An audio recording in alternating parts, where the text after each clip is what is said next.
दोस्तों, स्वागत है आपका हमारे चैनल आर के वर्मा में। दोस्तों, आज हम आपको गोपाल भांड की अकबर बीरबल से भी ज्यादा नई मजेदार कहानी सुनाइए। वीडियो को आगे तक जरूर देखें। मुख बंद रखने की कीमत। एक समय की बात है। एक दिन महाराज कृष्णचंद्र ने गोपाल भांड से कहा, एक मैं ही हूँ जिससे तुम हंसी मजाक करके बड़ी सहजता से आए दिन रुपए लेकर चले जाते हो। यदि मेरी बुआ से तुम्हारा पाला पड़ता तब तुम्हें पता चलता कि तुम कितने पानी में हो। यह सुनते ही गोपाल भांड की जिज्ञासा बढ़ गई।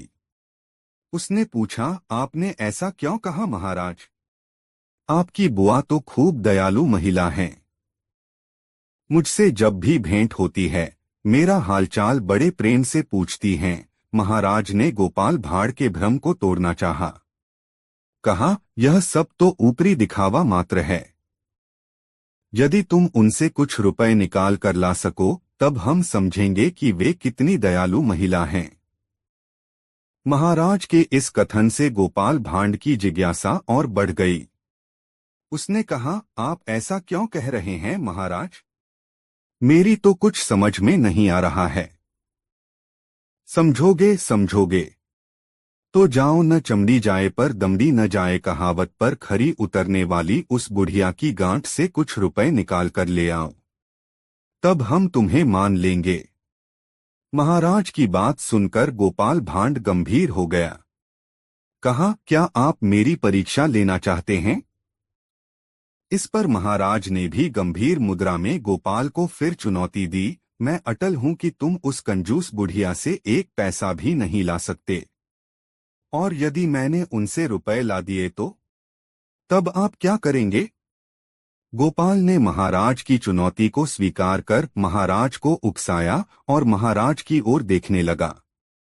महाराज ने भी तैश में आकर गोपाल से कह ही दिया, तब जितना तुम लाओगे उससे दोगुना पैसा मैं तुम्हें दूंगा। तब यही तय रहा महाराज, कहकर गोपाल भांड ने महाराज को दंडवत प्रणाम किया और खुशी मन से अपने घर लौट आया। गोपाल महाराज की विधवा बुआ को खूब पहचानता था। यद्यपि बुआ कंजूस थी, पर उनके जैसी आचार विचार वाली, नियम आदि को मानने वाली भद्र महिला का मिलना बड़ा मुश्किल था। विशेष पर्व त्योहार के दिन व्रत उपवास तो चलता ही रहता था। उनसे एकादशी, पूर्णिमा, अमावस्या आदि भी नहीं छूटता था। इस दिन भी वे नियमित उपवास करती ही थीं। आखिर इस प्रकार की निष्ठावती भद्र महिला को किस तरह से काबू में किया जाता है, गोपाल भांड अच्छी तरह जानता था। अपनी योजनानुसार पहले वह बाजार पहुंचा। वहां से उसने छोटी झींगा मछली खरीदी। घर लाकर अच्छी तरह से उसे तला, फिर कागज में लपेटा और चल दिया महाराज की बुआ से मिलने। गोपाल को देखते ही बुआ ने बड़े ही अपंत्व से उसका स्वागत किया। आओ गोपाल, आओ।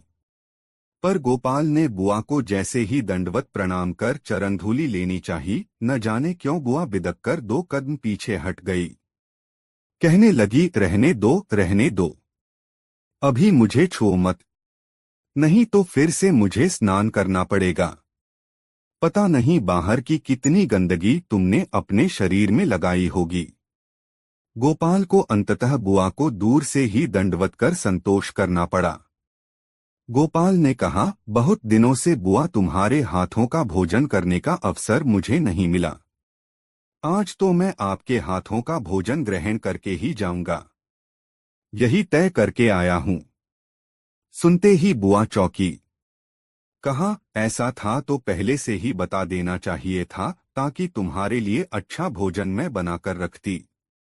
आज तो बस थोड़ी बहुत दाल, लौकी की सब्जी और पोस्ते की चटनी भर है। यह तुम्हें क्या रुचेगा? आपने क्या कह दिया बुआ? गोपाल ने मुस्कुराते हुए कहा। लौकी की सब्जी, ऊपर से पोस्ते की चटनी। अब इसके साथ और क्या चाहिए? आपने तो भोजन कर ही लिया होगा। उसी थाली में थोड़ा भात और जो कुछ सब्जी है दे दीजिए, उसी से मेरा भोजन हो जाएगा। बुआ जानती थी कि एक बार गोपाल जो ठान लेता है उसे पूरा करके ही छोड़ता है। आंख हार कर उनको उठना पड़ा। उसी जूठी थाली में उसने भोजन परोसकर गोपाल के सामने रख दिया और घर के अंदर चली गईं।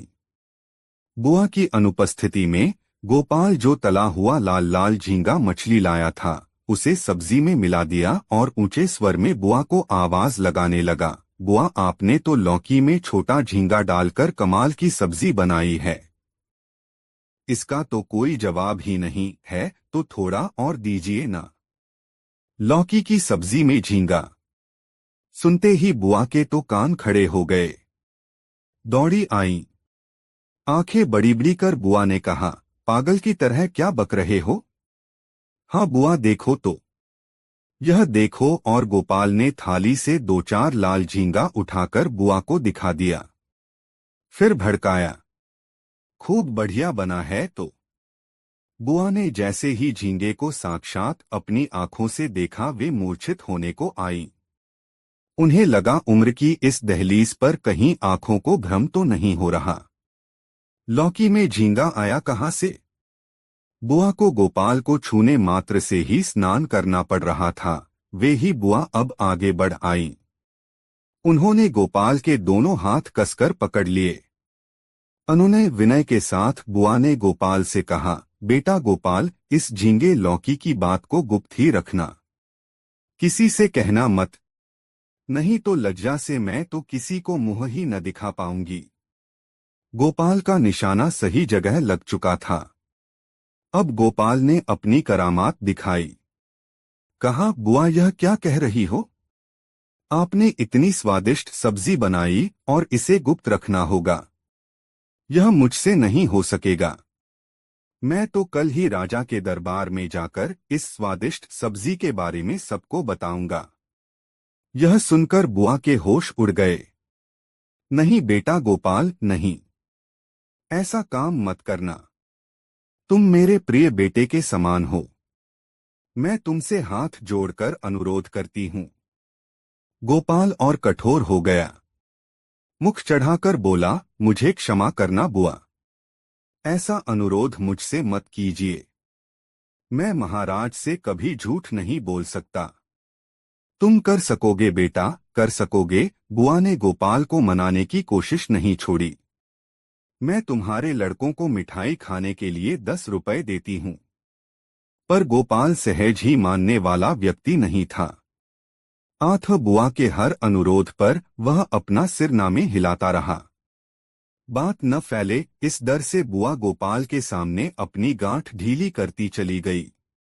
इस प्रकार जब धनराशि 55 रुपए पर पहुंच गई तब जाकर गोपाल ने अपना मुंह बंद रखने पर सहमति जता दी। बुआ से रुपए लिए, दंडवत प्रणाम किया और बड़े खुशी खुशी मन से अपने घर लौट आया। अगले दिन वह महाराज के पास पहुंचा। राजा से एकांत में मिलकर उसने बुआ से पैसे निकलवाने की पूरी कथा विस्तार से सुनाई और महाराज से 110 रुपए ले लिए। फिर वह बाजार पहुंचा जहां उसने एक लौकी, छोटी झींगा मछली और पोस्ता खरीदा। घर आकर स्वादिष्ट भोजन बनाने के लिए सब सामग्री पत्नी के हवाले की और स्नान करने ठाठ से पोखर की ओर चल पड़ा। दोस्तों वीडियो को लाइक जरूर कर दे, कमेंट में बताएं यह नई कहानी कैसी लगी। बहुत समय पहले बंगाल में महाराजा कृष्णचंद्र का राज्य था। उनके दरबार में बहुत सारे विदूषक थे। सबसे ज्यादा लोकप्रिय था गोपाल। गोपाल नाई था लेकिन सब लोग उसे गोपाल भांड कहकर बुलाते थे। भांड यानी मस्खरा, जो लोगों को हंसा सकता हो। अपने चुटकुलों, हाव भाव, टीका टिप्पणी और महाराज या अन्य लोगों को मूर्ख बनाने के तरीकों ने गोपाल को प्रसिद्ध कर दिया था। गोपाल से पार पाना नामुमकिन था। न ही उसके हाथ कोई चालाकी चुस्ती कर सकता था।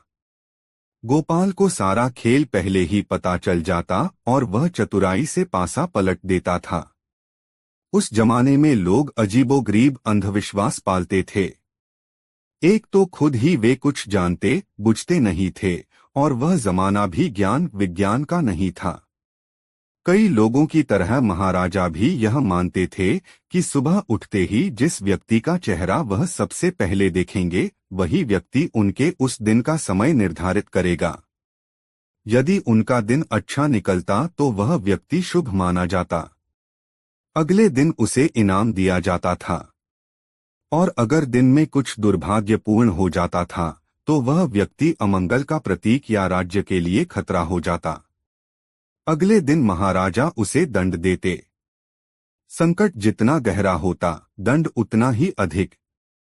राज्य में सबको महाराजा के इस विश्वास का पता था और सुबह सुबह कोई भी उनके पास नहीं फटकता था।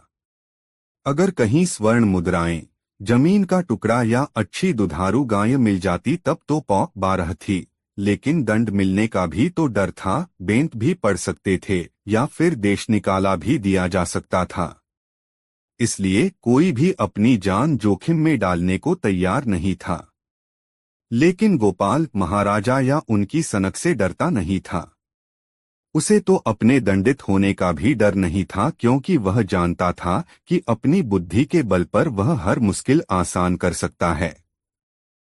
वैसे भी उठने पर महाराजा अपने सेवकों और अंगरक्षकों या महारानी को ही देखते थे।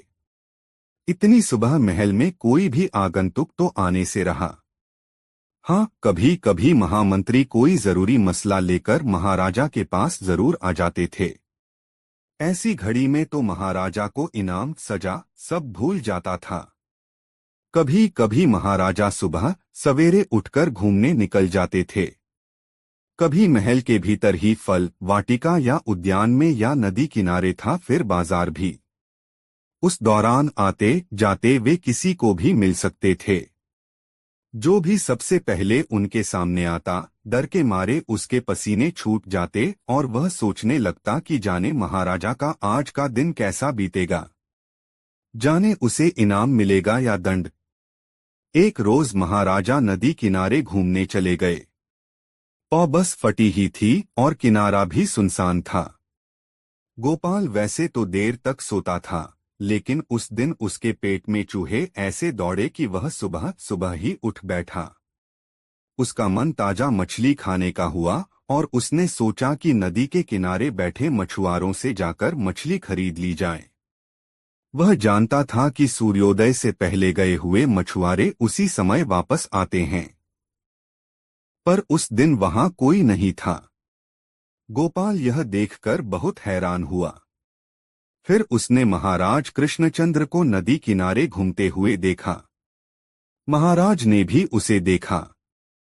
अरे गोपाल, वे चकित होकर बोले, मैं तो सोचता था कि तुम दोपहर से पहले बिस्तर से उठते ही नहीं। प्रणाम महाराज, गोपाल बोला। जी, वैसे तो मैं देर से ही उठता हूँ। आज मेरे मन में जाने क्या आया, सोचा चलूं मैं भी अपना भाग्य आजमाऊं। इसी कारण यहाँ नदी किनारे आ गया। मैं कुछ समझा नहीं। महाराज बोले, अपने भाग्य का फैसल यहाँ कैसे करोगे? मैं जानता था कि आज सबसे पहले मैं ही आपको मिलूंगा, गोपाल चतुराई से बोला। तुम ऐसा कैसे जानते थे? महाराज हैरान होकर बोले। बस कभी कभी पता चल जाता है, चुटकी बजाते ही, गोपाल बोला। मैं समझा नहीं सकता। खैर, मुझे विश्वास है कि आज मैंने सबसे पहले आपका शुभ चेहरा देखा है, इसलिए मेरा दिन बहुत अच्छा बीतेगा। हाँ हाँ, क्यों नहीं क्यों नहीं, महाराज प्रसन्न होकर बोले। दोनों साथ साथ महल की ओर चल पड़े। उन दिनों राजा का एक आम नागरिक के साथ चलना मामूली बात थी। कोई भी ऐसा देखकर हैरान नहीं होता था। राजा को अधिकार था कि वह जिससे चाहे मिले, जहां चाहे मिले। और जनता भी यह नहीं सोचती थी कि उनका राजा जब भी निकले तो रथ पर सवार हो या कि अपने अंगरक्षकों से घिरा हो। भाई गोपाल, तुम्हें याद तो है न कि आज सबसे पहले मैंने तुम्हारा चेहरा देखा है, महाराज बोले। देखते हैं आज दिन कैसा बीतता है, तभी पता चलेगा कि तुम मेरे लिए शुभ हो या अशुभ। उसके अनुसार तुम्हें इनाम या दंड मिलेगा। बिल्कुल महाराज, गोपाल आदरपूर्वक बोला। देखते हैं कौन ज्यादा शुभ है, आप या मैं? तुम्हारा मतलब? महाराज ने तुनक्कर पूछा। ज्यादा चतुर बनने की कोशिश न करो। मैं तो मस्खरा हूँ महाराज, गोपाल ने हाथ बांधकर कहा। मस्खरे की बात का बुरा क्या मानना। जल्दी ही दोनों महल पहुंच गए। महाराज ने गोपाल को अपने कक्ष में आने का न्योता दिया। गोपाल चुटकुलों का भंडार था। उसकी बातें सुनकर लोग खास तौर पर महाराज खुश हो जाते थे। जैसे ही वे सभी लोग बैठे, शाही हज्जाम आ गया। आइए महाराज, आपकी दाढ़ी बना दूं। हज्जाम मन ही मन शुक्र मना रहा था कि महाराज को दिखने वाला वह पहला व्यक्ति नहीं था। ठीक है, महाराज बोले, तुम दाढ़ी बनाओ। और गोपाल, पिछली रात तुम जिस शादी में गए थे, क्यों न वहां का किस्सा हो जाए। गोपाल ने हमेशा की तरह अपनी कहानी बढ़ा चढ़कर सुनानी शुरू कर दी। हर बात में मजाक, हर बात पर लतीफा। हंसते हंसते महाराज ने पेट पकड़ लिया। हज्जाम भी हंस रहा था। पहरेदारों और सेवकों सहित कमरे में सभी लोग हंस रहे थे। गोपाल के चुटकुले सुनते हुए जैसे ही महाराज हिले, हज्जाम का हाथ फिसल गया और उस तरह जाकर महाराज के गाल में लगा, जिससे बहुत ज्यादा खून बहना शुरू हो गया। हज्जाम डर के मारे थर-थर कांपने लगा। उसे विश्वास था कि महाराज या तो उसे फांसी दे देंगे या फिर देश निकाला। आखिर महाराज का खून बहा था और यह कोई साधारण बात नहीं थी। महाराज के सेवकों ने तुरंत ही मरहम पट्टी की और खून बहना बंद हो गया। सब चुप से सहमे से खड़े थे, सिवाय गोपाल के। वह पहले की तरह मुस्कुरा रहा था। दोस्तों, वीडियो को लाइक जरूर कर दे। एक दिन गोपाल भांड जब कृष्णनगर के राजा कृष्णचंद्र राय के दरबार में पहुंचा, तो उसे वहां का वातावरण कुछ बदला बदला सा लगा। राजा कृष्णचंद्र उदास भाव से अपने सिंहासन पर बैठे हुए थे। उनके चेहरे पर चिंता की लकीरें थीं। सारे दरबारी चिंतित भाव में अपने स्वामी की तरफ ही देख रहे थे। गोपाल ने अपनी विशिष्ट हास्य शैली में राजा को हंसाने की कोशिश की, लेकिन राजा के चेहरे पर मुस्कान पैदा न हुई। गोपाल समझ गया कि अवश्य ही कोई गंभीर समस्या पैदा हो गई है, तभी महाराज इतने गंभीर हैं। जब बहुत देर तक महाराज की चुप्पी न टूटी तो गोपाल ने पूछ लिया, अन्नदाता, आज आप कुछ ज्यादा ही चिंतित लग रहे हैं। क्या कोई गंभीर समस्या पैदा हो गई है? मुझे बताइए। शायद मैं आपकी समस्या का कोई हल निकाल सकूं। महाराज ने एक गहरी सांस भरी। बोले, तुमने ठीक अंदाजा लगाया है गोपाल। सचमुच मैं एक गंभीर समस्या से घिर गया हूं। समझ में नहीं आता कैसे निपट पाऊंगा इस समस्या से। पर समस्या क्या है अन्नदाता? वही तो मैं जानना चाहता हूं, क्योंकि आपको चिंतित देखकर मुझे भी उलझन हो रही है, गोपाल ने कहा। तो सुनो। मुर्शिदाबाद के नवाब का आदेश प्राप्त हुआ कि उसे एक ऐसा आदमी चाहिए जो इस धरती का सही माप बता सके। ये बता सके कि धरती की लंबाई कितनी है और चौड़ाई कितनी है न पागलपन की बात? भला संपूर्ण धरती की लंबाई चौड़ाई आज तक कोई माप सका है? अब तुम ही बताओ, मैं ऐसा आदमी कहां से खोजूं जो धरती के धरातल की सटीक जानकारी नवाब को दे सके?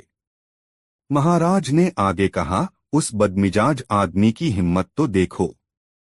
उसने आदेश के साथ साथ यह धमकी भी दी है कि यदि मैं यह कार्य नहीं करा सका तो वह अंग्रेजी सरकार से कहकर मुझे राजसत्ता से हटवा देगा। यह तो सचमुच गंभीर बात है महाराज, गोपाल बोला, लेकिन क्या यह सचमुच ऐसा करा सकता है? क्या पता क्या करा सकता है। यह आदमी हमेशा ही मेरे लिए नई नई मुसीबतें खड़ी करता रहा है। जानते हो गोपाल, इस बार इस संदेश के साथ साथ उसने क्या नया शिगुफा उछाला है।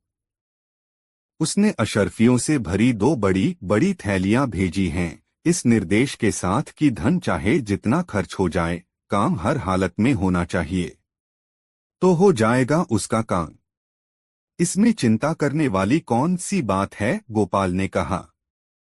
बड़ी आसानी से कह दी तुमने यह बात, महाराज बोले, पर यह काम करेगा कौन? मैं करूंगा महाराज। मैं नवाब के प्रश्न का उत्तर दूंगा। गोपाल बोला, बस आप वह दोनों थैलियां मेरे हवाले कर दीजिए और आराम की नींद सोइए। महाराज कृष्णचंद्र ने दोनों थैलियां गोपाल के हवाले कर दीं। सोने की अशर्फियां पाकर गोपाल की तो मौज हो गई। 2 महीने उसने खूब मौज मस्ती मारी। नवाब के धन से खूब गुलछर्रे उड़ाए। 2 महीने बीतते बीतते नवाब का फिर संदेश मिला, जिसमें पूछा गया कि कार्य कब तक होगा। उत्तर में गोपाल ने महाराज के माध्यम से कहलवा भेजा कि कार्य प्रगति पर है। ऐसा व्यक्ति खोज लिया गया है, धरती के माप का कार्य आरंभ कर दिया है, लेकिन धन बहुत खर्च हो रहा है, इसलिए और अशर्फियां भेजी जाएं। खैर, इस बार कलपते हुए नवाब ने अशर्फियों से भरी एक थैली और भेज दी। अशर्फियां मिलते ही गोपाल अपनी कार्य योजना को मूर्तरूप देने में जुट गया। सबसे पहले उसने नगर भर की दुकानों से सूत के महीन धागों के ढेरों गोले खरीदे। जब नगर के व्यापारियों की दुकानों पर गोले समाप्त हो गए तो उसने दूसरे नगरों से मंगवाए। उसने इतने गोले खरीद लिए कि 10-20 छकड़ों में समा जाएं। फिर उसने लंबे और चौड़े चौड़े ताल पत्र मंगवाए और कई व्यक्तियों को इस बात की जिम्मेदारी सौंप दी कि वे उन ताल पत्रों पर स्याही से आड़ी तिरछी रेखाएं बनाते जाएं। वे आड़ी तिरछी रेखाएं पहली नजर में देखने पर ऐसे लगें जैसे किसी गुप्त भाषा में कोई हिसाब बनाया गया हो। इसके लिए ढेरों ताल पत्र तोड़े गए और उन पर आड़ी तिरछी रेखाएं अंकित कर दी गईं। फिर एक दिन उन ताल पत्रों और सूत के गोलों को 50 छकड़ों में लदवाकर गोपाल मुर्शिदाबाद के लिए चल पड़ा। नगर में पहुंचकर गोपाल ने नवाब के महल के पास ही पड़ाव डाला और छकड़ों की जिम्मेदारी अपने आदमियों को सौंपकर नवाब के दरबार में जा पहुंचा। उसने शाही परंपरा के अनुसार झुककर नवाब को आदाब किया। नवाब ने पूछा, ले आए मेरी इच्छित चीजें? हाँ हुजूर। आपके हुक्म की उदूली कैसे करता? सारी चीजें आपके महल के पास वाले मैदान में हैं, चलकर देख लीजिए। नवाब बड़े उत्साह के साथ गोपाल के साथ मैदान में पहुंचा। उसकी दृष्टि छकड़ों पर पड़ी तो उसने पूछा, ये सब क्या है गोपाल? क्या भरा है इन छकड़ों में? धरती का सही माप है हुजूर, गोपाल बोला। सूत के वे गोले हैं जिनसे धरती की सही माप की गई है। आप चाहें तो इन्हें नपवाकर अपनी तसल्ली कर सकते हैं। ऐसा करने में तो पूरा साल ही गुजर जाएगा। नवाब असमंजस भरे स्वर में बोला, तुमने माप का सही हिसाब भी तो लिखा होगा, हमें वह हिसाब दिखा दो। वह भी हाजिर है हुजूर। ये देखिए, इन 10 छकड़ों में उसी का हिसाब किताब लदा हुआ है। नवाब ने ताल पत्रों को पहाड़ सा देखा तो उसकी सारी हेकड़ी गायब हो गई। वह टुकुर टुकुर ताल पत्रों से लदे छकड़ों को देखता रह गया। गोपाल ने कहा, हुजूर, अपने आदमियों से कहो कि वे ताल पत्रों पर लिखे सारे हिसाब को अच्छी तरह से जांच लें। बेहतर तो यही रहेगा कि आप स्वयं ही इसकी जांच करें।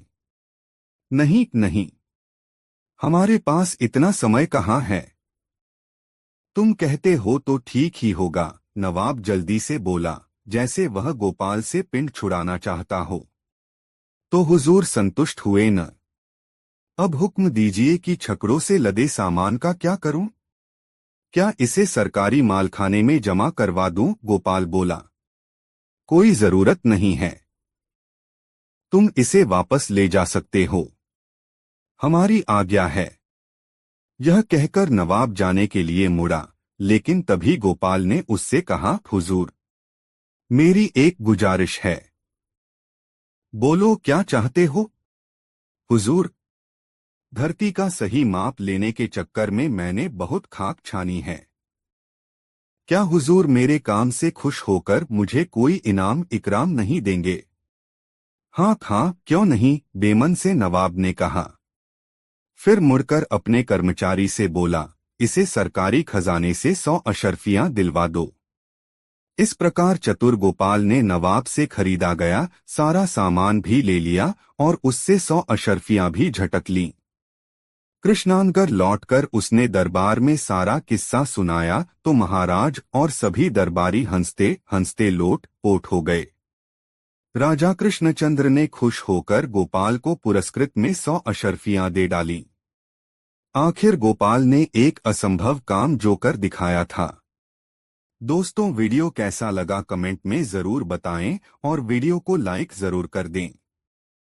4 दोस्तों, जब गोपाल भांड ने महाराज कृष्णचंद्र को सिखलाया प्रजावत्सलता का पाठ और वह भी सरोवर किनारे पड़े पत्थर की मदद से।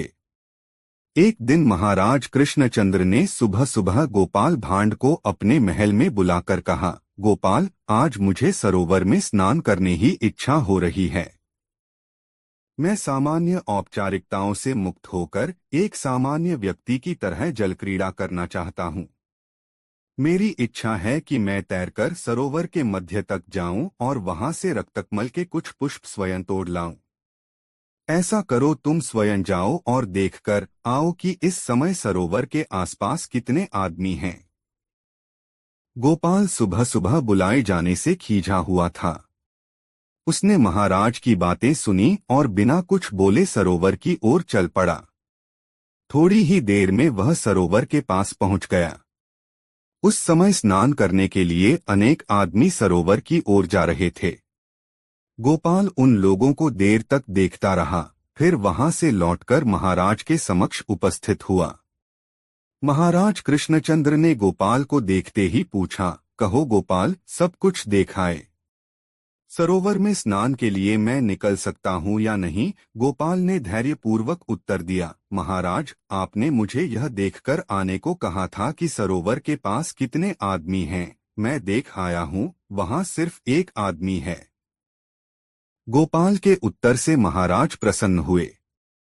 उन्होंने कहा, तब ठीक है गोपाल, तुम भी चलो, थोड़ी जलक्रीड़ा कर आए। गोपाल के साथ महाराज सरोवर की ओर चल पड़े। सरोवर के पास पहुंचकर महाराज यह देखकर हतप्रभ रह गए कि सरोवर में सैकड़ों लोग स्नान कर रहे हैं। शुद्ध स्वर में महाराज ने गोपाल से कहा, यह क्या गोपाल, तुमने तो कहा था कि सरोवर के पास एक ही आदमी है, मगर यहाँ तो भीड़ लगी हुई है। ऐसे में जलक्रीड़ा की मेरी इच्छा तो पूरी हो ही नहीं सकती। गोपाल भांड ने संयत स्वर में महाराज से कहा, महाराज, मैंने आपसे जो भी कहा था वह 100% सही था। मैं अब भी यही कह रहा हूँ कि सरोवर के पास केवल एक आदमी है। बाकी जो भीड़ आप देख रहे हैं वह संवेदनहीन और विवेकशून्य पुतलों की भीड़ है। इन्हें आदमी मानकर किसी तरह का संकोच करने की आवश्यकता नहीं। सरोवर में कल्लोल करती जिस भीड़ को देखकर आप अपनी जलक्रीड़ा की इच्छा को तिलांजलि देना चाहते हैं, उस भीड़ में ऐसा कोई भी नहीं है जिसे खुद के सिवा कुछ और भी दिखता हो। आप निसंकोच जल में उतरें और अपनी इच्छा की पूर्ति के लिए तैरें। रक्तकमल तोड़ें। इनमें से कोई भी न तो आपको पहचानेगा और न ही देखेगा कि आप क्या कर रहे हैं। उसकी बात सुनकर महाराज की भ्रिकुटियां तन गईं। उन्होंने आवेशयुक्त स्वर में पूछा, ऐसा क्यों कहते हो गोपाल? क्या ये लोग अंधे हैं? नहीं महाराज, विवेकशून्य और संवेदनहीन। बिना संवेदना और विवेक के आंखों का कोई अर्थ नहीं होता महाराज। आप वस्त्र उतारकर मुझे दें और निश्चिंत होकर जल में उतरें। महाराज कृष्णचंद्र ने कुपित स्वर में कहा, यदि मुझे किसी ने भी पहचान लिया तो तुम्हारी खैर नहीं। गोपाल, याद रखना। गोपाल मुस्कराया और बोला, महाराज, आप अपने वस्त्र उतारकर यहीं मुझे दे दें। मैं घोड़े के साथ आपकी इसी बरगद के वृक्ष के नीचे प्रतीक्षा करूंगा। आप जलक्रीड़ा करके लौटें। यदि आपको मार्ग में किसी ने भी टोका तो आप जो चाहें मुझे सजा दे दें, मैं स्वीकार कर लूंगा। गोपाल की बात सुनकर महाराज कृष्णचंद्र ने अपनी पगड़ी उतारी, कुर्ता उतारा और धोती बंडी पहने सरोवर के पास पहुंच गए। महाराज को सचमुच रास्ते में किसी ने नहीं टोका। महाराज पानी में उतरे और तैरते हुए सरोवर के मध्य तक गए। 4-5 रक्तकमल तोड़े और फिर तैरते हुए किनारे आ गए। किसी ने उन पर ध्यान नहीं दिया। पानी से निकलकर महाराज भीगे बदन ही बरगद के वृक्ष के पास आए और वस्त्र बदलते हुए गोपाल भांड से कहने लगे, गोपाल, तुमने ठीक कहा था। मुझे न तो किसी ने पहचाना और न ही किसी ने टोका। अभी गोपाल कुछ कहता कि एक व्यक्ति वहां आया और विनम्रतापूर्वक महाराज को नमस्कार किया। महाराज चौंके और गोपाल से कहने लगे, लेकिन गोपाल, देखो, यह व्यक्ति मुझे पहचानता है। अब बताओ, तुम सजा के भागी हो या नहीं? नहीं महाराज, कति नहीं, गोपाल ने तत्काल उत्तर दिया। उसने पुनः कहा, महाराज, आप भूल गए, मैंने आपसे सुबह यह भी कहा था कि सरोवर के पास केवल एक आदमी है। यह आदमी वही है महाराज, जो अपने राजा को सामान्य नागरिक के वेश में भी पहचान गया और उसे अपना अभिवादन देने पहुंच गया। महाराज को अपनी भूल का एहसास हुआ और उन्होंने आगे बढ़कर उस व्यक्ति को गले लगा लिया। थोड़ी देर के बाद महाराज गोपाल के साथ ही महल लौटने के लिए उद्यत हुए। रास्ते में उन्होंने पूछा, गोपाल, तुमने यह कैसे जाना कि इतने सारे लोगों में कोई भी मुझे नहीं पहचानेगा, तथा इतने सारे लोगों के होते हुए भी तुमने यह क्यों कहा कि सरोवर के पास एक ही आदमी है? गोपाल ने शांत भाव से कहा, महाराज, जब मैं सुबह आपके पास आया तब अशांत था। मेरा चित्त खिन्न था। रात को सही ढंग से सो नहीं पाया था, इसलिए तंद्रिल और बोझिल सा था। ऐसे में आपने मुझे सरोवर की ओर भेजा। मैं सरोवर के पास उसी बरगद के नीचे थोड़ी देर बैठकर विश्राम करने लगा, ताकि चैतन्य हो लूं। मैंने देखा, सरोवर की राह में एक बड़ा सा पत्थर पड़ा हुआ है। कई लोगों को उस पत्थर से चोट लग चुकी थी। मैं पत्थर के करीब गया कि उसे वहां से हटा दूं, किंतु मैं वैसा नहीं कर पाया, क्योंकि पत्थर का कुछ भाग मिट्टी में गड़ा हुआ था। मैं थककर पुनः बरगद के नीचे आकर बैठ गया। कई लोग पुनः इस पत्थर की ठोकर से आहत हुए, लेकिन सब अपनी चोट सहलाते आगे बढ़ गए। किसी को भी यह चिंता नहीं हुई कि उस पत्थर को वहां से हटाने का उद्योग करे। लेकिन एक आदमी उधर से गुजरते समय पत्थर के पास रुका और उसे हटाने लगा। काफी परिश्रम के बाद उसने पत्थर को वहां से उखाड़कर सड़क से दूर ले जाकर रखा और थककर सरोवर के किनारे विश्राम करने लगा। उसे न तो किसी से प्रशंसा की अपेक्षा थी और न किसी से अपने श्रम का मूल्य पाने की लालसा। उसके चेहरे पर कर्तव्य पालन की तृप्ति की आभा थी। महाराज, मैंने इसी व्यक्ति के बारे में कहा था कि सरोवर के पास केवल एक आदमी है। आदमी वही होता है जो अपने अलावा औरों के बारे में भी सोचे।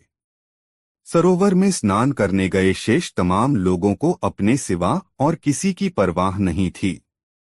महल निकट आ चुका था। महाराज ने पूछा, ऐसा क्यों है गोपाल? गोपाल ने उत्तर दिया, महाराज, यथा राजा तथा प्रजा। आप स्वयं कभी अपनी प्रजा का हालचाल जानने का उद्यम नहीं करते। कभी कोई आयोजन नहीं करते जिसमें प्रजा की भागीदारी हो। ऐसी प्रजा का ऐसा ही एकांगी विकास होता है, इसलिए यदि ऐसा है तो किम आश्चर्यम। महाराज को गोपाल की बात समझ में आ गई। इसके बाद महाराज कृष्णचंद्र ने महीने में एक बार खुला दरबार लगाना शुरू कर दिया, जिसमें अपनी समस्याओं से महाराज को अवगत कराने की सुविधा प्रजा को मिल गई। महाराज स्वयं भी प्रजा का हालचाल जानने के लिए प्राय रात्रि भ्रमण पर निकलने लगे। इस सब का नतीजा हुआ कि देखते देखते कुछ दिनों में ही कृष्णनगर में सामाजिक समरसता का संचार होने लगा। दोस्तों, वीडियो को लाइक जरूर कर दें। दो बादशाह अकबर के दरबार में बीरबल का बोलबाला था। बीरबल की चतुराई और सूझबूझ ने उन्हें बादशाह का खास बना दिया था। इस कारण दरबार में बहुत से लोग बीरबल से जलते थे। इन लोगों में बादशाह अकबर के साले साहब भी थे। साले साहब बीरबल को नीचा दिखाने के लिए कोई भी मौका नहीं छोड़ते थे, लेकिन हर बार उन्हें ही मुंह की खानी पड़ती थी। बेगम का भाई होने की वजह से बादशाह भी उसे कुछ नहीं कहते थे। एक दिन बीरबल की गैर मौजूदगी में साले साहब ने बादशाह अकबर से दीवान पद की मांग कर डाली। बादशाह ने साले साहब की परीक्षा लेने की सोची। उन्होंने साले साहब से कहा, आज मुझे सुबह सुबह महल के पीछे बिल्ली के बच्चों की आवाज सुनाई दी है। लगता है कि किसी बिल्ली ने बच्चे दिए हैं, जाकर देखकर आओ कि यह बात सच है या नहीं। साले साहब झट से महल के पीछे गए और वापस आकर बोलते हैं, आपकी बात सच है, महल के पीछे एक बिल्ली ने बच्चों को जन्म दिया है। बादशाह ने कहा, अच्छा, जरा यह बताओ कि बिल्ली ने कितने बच्चों को जन्म दिया है। साले साहब ने जवाब में कहा, यह तो मुझे नहीं पता, मैं अभी पता करके आता हूँ महाराज। इतना कहकर वो फिर से महल के पीछे गए और वापस आकर कहते हैं, महाराज, बिल्ली 5 बच्चों की माँ बनी है। बादशाह अकबर ने पूछा, अच्छा, जरा यह बताओ कि उन 5 बच्चों में से कितनी मादा हैं और कितने नर हैं। साले साहब ने जवाब में कहा, मैंने यह तो देखा ही नहीं, मैं अभी देखकर आता हूँ। इतना कहकर वो फिर से महल के पीछे जाते हैं और थोड़ी देर बाद आकर कहते हैं, महाराज, बिल्ली के 5 बच्चों में से 3 नर हैं और 2 मादा हैं। बादशाह अकबर ने अपने साले साहब से फिर से एक सवाल पूछा, बिल्ली के नर बच्चे किस रंग के हैं। सवाल के जवाब में साले साहब ने कहा, मैं अभी देखकर आता हूँ। बादशाह अकबर ने कहा, रहने दो, बैठ जाओ। इतने में बीरबल राज दरबार में पहुंच चुके थे। बादशाह ने बीरबल से कहा, बीरबल, महल के पीछे बिल्ली ने बच्चों को जन्म दिया है, जरा देखकर आओ कि क्या यह बात सही है।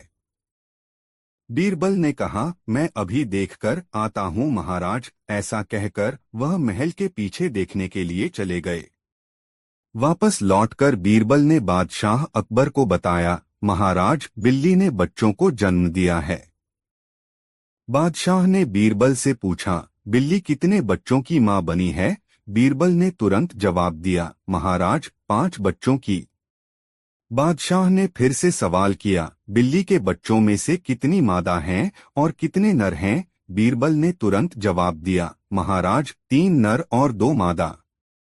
बादशाह अकबर ने एक बार फिर से बीरबल से सवाल किया, बिल्ली के नर बच्चे किस रंग के हैं। बीरबल ने तुरंत जवाब दिया, महाराज, 2 नर बच्चों का रंग काला और एक का बादामी है। अब महाराज ने पास बैठे अपने साले साहब की तरफ देखा और पूछा, तुम्हारा इस बारे में क्या कहना है। साले साहब शर्मिंदगी से सिर झुकाए बैठे रहे और कुछ न कह सके। कहानी से सीख। इस कहानी से हमें यह सीख मिलती है कि हमें किसी की सफलता से जलना नहीं चाहिए। दोस्तों, वीडियो को लाइक जरूर कर दें। 3 दोस्तों, एक समय की बात है, बादशाह अकबर ने अपने बेगम के जन्मदिन के लिए बहुत ही खूबसूरत और बेशकीमती हार बनवाया था। जब जन्मदिन आया तो बादशाह अकबर ने वह हार अपनी बेगम को तोहफे में दे दिया, जो उनकी बेगम को बहुत पसंद आया। अगली रात बेगम साहिबा ने वह हार गले से उतारकर एक संदूक में रख दिया। जब इस बात को कई दिन गुजर गए तो एक दिन बेगम साहिबा ने हार पहनने के लिए संदूक खोला, लेकिन हार कहीं नहीं मिला। इससे वह बहुत उदास हो गईं और इस बारे में बादशाह अकबर को बताया। इस बारे में पता चलते ही बादशाह अकबर ने अपने सैनिकों को हार ढूंढने का आदेश दिया, लेकिन हार कहीं नहीं मिला। इससे अकबर को यकीन हो गया कि बेगम का हार चोरी हो गया है। फिर अकबर ने बीरबल को महल में आने के लिए बुलावा भेजा। जब बीरबल आया तो अकबर ने सारी बात बताई और हार को खोज निकालने की जिम्मेदारी उसे सौंप दी। बीरबल ने समय व्यर्थ किए बिना ही राजमहल में काम करने वाले सभी लोगों को दरबार में आने के लिए संदेश भिजवाया। थोड़े ही देर में दरबार लग गया। दरबार में अकबर और बेगम सहित सभी काम करने वाले हाजिर थे, लेकिन बीरबल दरबार में नहीं था। सभी बीरबल का इंतजार कर ही रहे थे कि तभी बीरबल एक गधा लेकर राज दरबार में पहुंच जाता है। देर से दरबार में आने के लिए बीरबल बादशाह अकबर से माफी मांगता है। सभी सोचने लगते हैं कि बीरबल गधे को लेकर राज दरबार में क्यों आया है। फिर बीरबल बताता है कि यह गधा उसका दोस्त है और उसके पास जादुई शक्ति है। यह शाही हार चुराने वाले का नाम बता सकता है। इसके बाद बीरबल जादुई गधे को सबसे नजदीक वाले कमरे में ले जाकर बांध देता है और कहता है कि सभी एक एक करके कमरे में जाएं और गधे की पूंछ पकड़कर चिल्लाएं, जहां पनाह मैंने चोरी नहीं की है। साथ ही बीरबल कहता है कि आप सभी की आवाज दरबार तक आनी चाहिए। सभी के पूंछ पकड़कर चिल्लाने के बाद आखिर में गधा बताएगा कि चोरी किसने की है। इसके बाद सभी कमरे के बाहर एक लाइन में खड़े हो गए और एक एक करके सभी ने कमरे में जाना शुरू कर दिया। जो भी कमरे के अंदर जाता तो पूंछ पकड़कर चिल्लाना शुरू कर देता, जहां पनाह मैंने चोरी नहीं की है। जब सभी का नंबर आ जाता है तो अंत में बीरबल कमरे में जाता है और कुछ देर बाद कमरे से बाहर आ जाता है। फिर बीरबल सभी काम करने वालों के पास जाकर उन्हें दोनों हाथ सामने करने को बोलता है और एक एक करके सभी के हाथ सूंघने लगता है। बीरबल की इस हरकत को देखकर सभी हैरान हो जाते हैं। ऐसे ही सूंघते सूंघते एक काम करने वाले का हाथ पकड़कर बीरबल जोर से बोलता है, जहां पनाह इसने चोरी की है। ये सुनकर अकबर बीरबल से कहते हैं, तुम इतने यकीन के साथ कैसे कह सकते हो कि चोरी इस सेवक ने ही की है? क्या तुम्हें जादुई गधे ने इसका नाम बताया है? तब बीरबल बोलता है, जहां पनाह यह गधा जादुई नहीं है।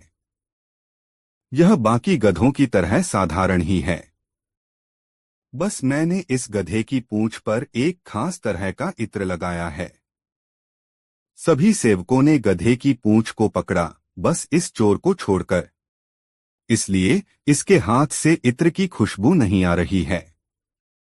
फिर चोर को पकड़ लिया गया और उससे चोरी के सभी सामान के साथ ही बेगम का हार भी बरामद कर लिया गया।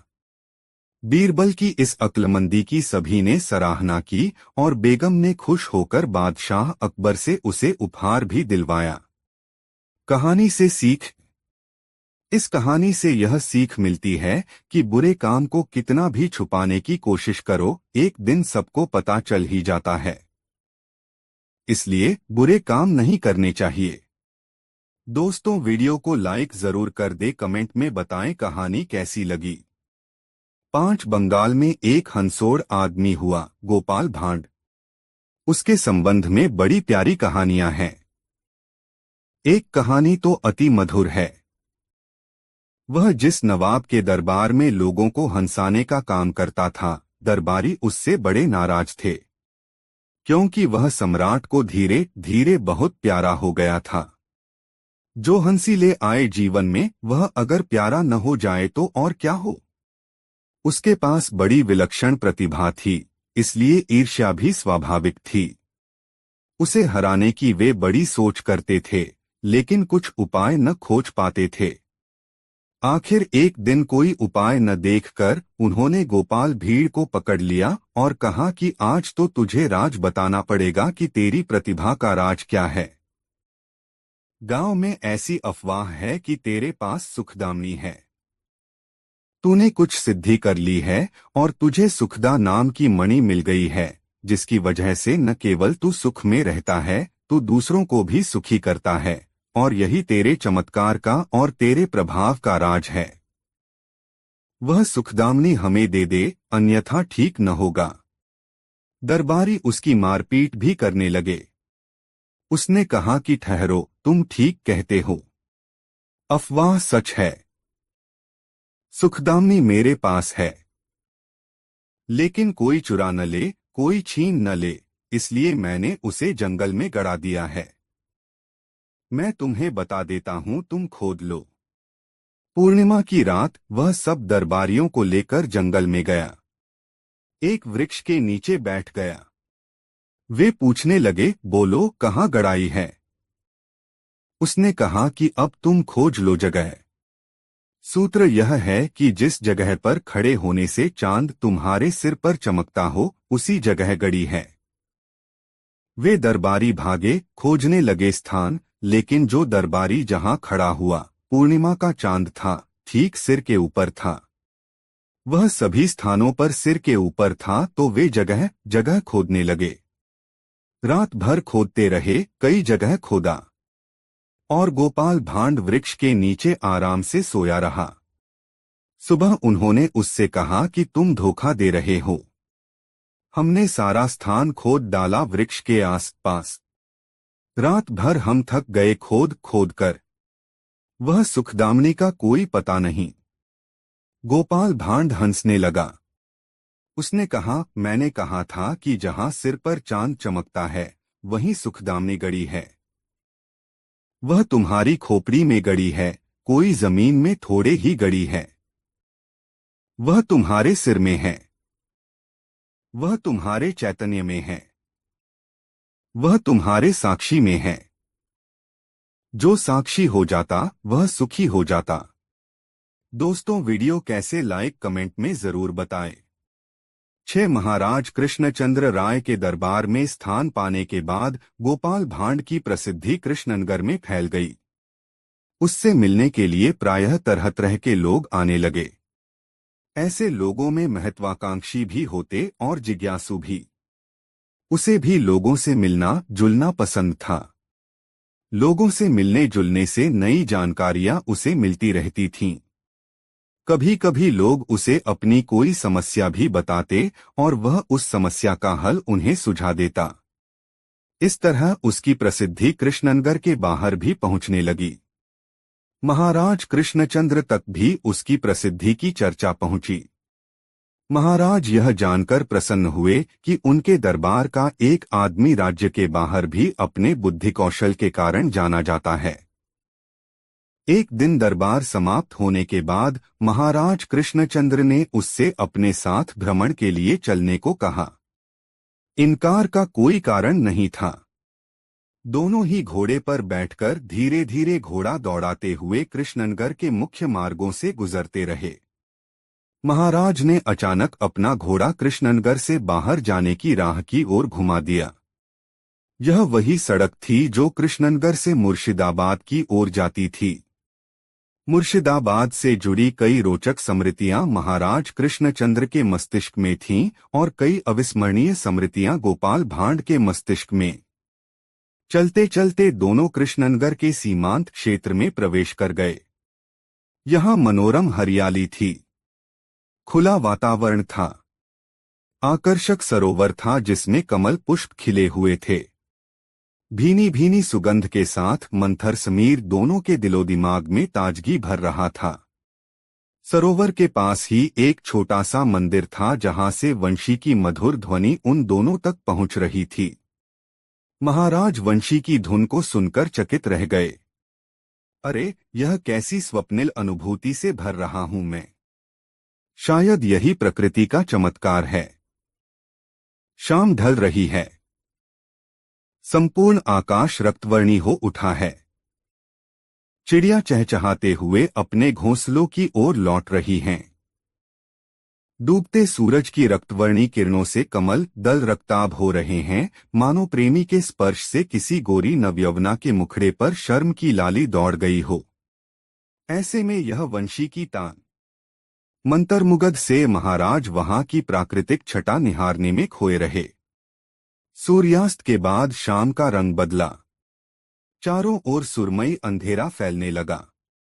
गोपाल भांड ने देखा कि यदि महाराज इसी तरह अपनी तन्मयता में डूबे रहे तो रात गहरा जाएगी।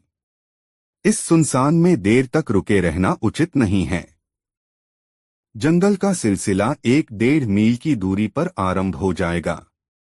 चोरोचचकों और जंगली जानवरों को निशाचर कहा गया है। रात गहराने पर उनकी ताकत बढ़ती है। क्या पता उनमें से कोई इधर का ही रुख कर ले। अभी गोपाल भांड महाराज को वापसी के लिए कहने की सोच ही रहा था कि वंशी की तान एक ऊंचाई तक जाकर समाप्त हो गई। महाराज की तंद्रा टूटी। बोले, ओह, संगीत में कितना रस है। मन श्रांत और बोझिल था, इसीलिए भ्रमण के लिए निकला था कि मेरी मानसिक श्रांति समाप्त हो जाए। अच्छा हुआ कि मैं इस ओर आ गया। मेरे राज्य में इतना अच्छा वंशी बजाने वाला कोई है, इस बात का ज्ञान मुझे नहीं था। इधर नहीं आया होता तो यह ज्ञान कदापि नहीं होता। महाराज अभी भी संगीत की स्वरलहरियों में खोए हुए थे।